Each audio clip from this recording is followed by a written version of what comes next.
यह पृथ्वी का सबसे मांसल जानवर है। भारतीय गौर, जिसे भारतीय बाइसन भी कहा जाता है, एक जीवित शक्तिपुंज है।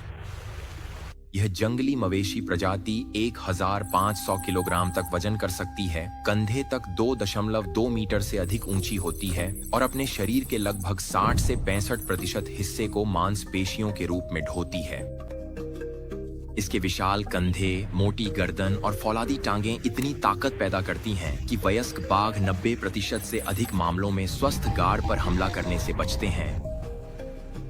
अपने आकार के बावजूद गौर लगभग 40 किलोमीटर प्रति घंटे की रफ्तार से दौड़ सकता है और घने जंगल की खड़ी ढलानों पर आसानी से चढ़ सकता है।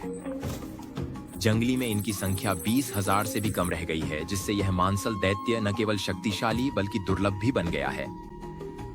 प्रकृति में कच्ची ताकत का एक सच्चा प्रतीक।